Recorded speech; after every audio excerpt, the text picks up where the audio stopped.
Well, this is a busy day here in the Congress. We have just begun the process of review of the Omnibus package as well as the tax extenders or tax relief package that will soon be voted on not only here in the Senate but in the House probably towards the end of the week.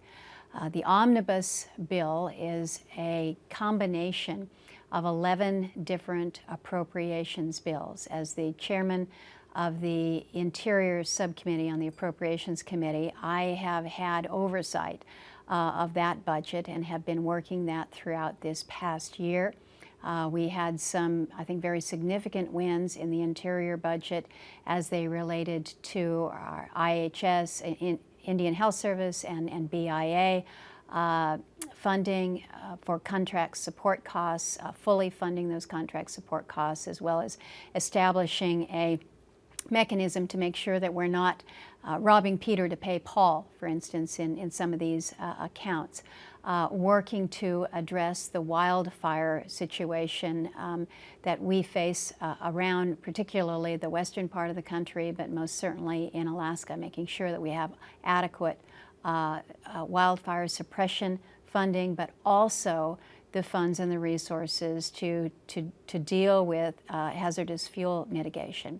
So some significant wins in those areas. There were disappointments in this bill. Some of the policy provisions that we had hoped to put in place that would rein back some of the regulatory overreach that we have seen from the Obama administration were not included in this omnibus appropriation. So there is some disappointment there, but there's always give and take as you work through negotiation of these very significant issues. Also included in the Omnibus Bill are some significant wins for us from a fisheries perspective. As folks in Alaska know, we have long fought against genetically engineered fish, or GE salmon, or as we call it, frankenfish. Well, the FDA a month or so ago signed off on the application process to allow for genetically engineered fish, and they didn't require any labeling. Well, I will continue to oppose GE salmon. At a bare minimum, we're going to require labeling, and we were successful in including that within the Omnibus Bill.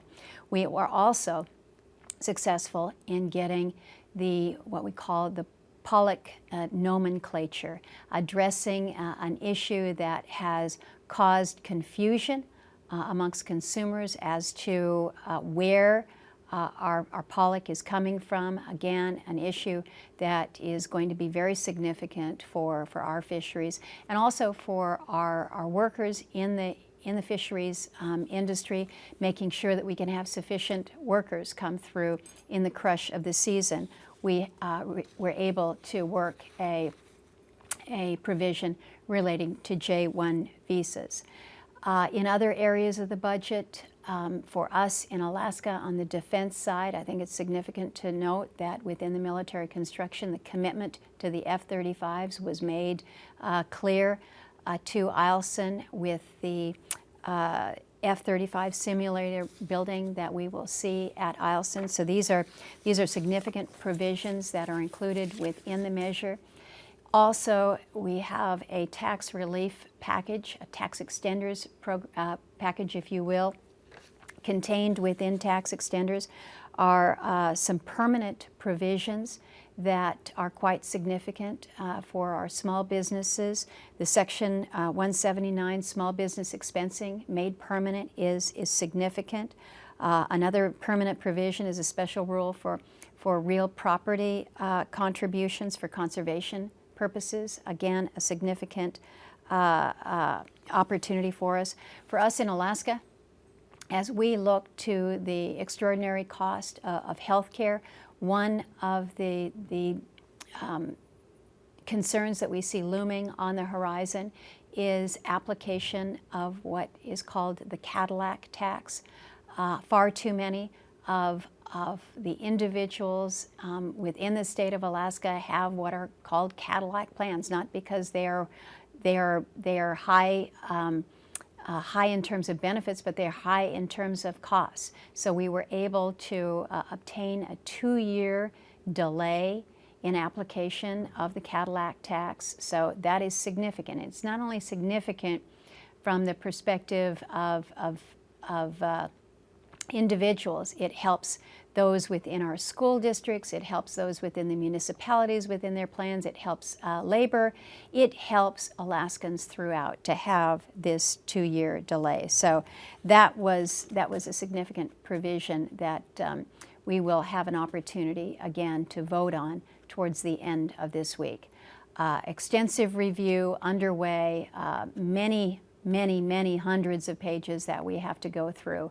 But the work that we have been at feverishly for these past months has now come to a conclusion. The bills are filed, and what lays in front of us for the next probably day and a half is further review until the final votes, probably on Friday.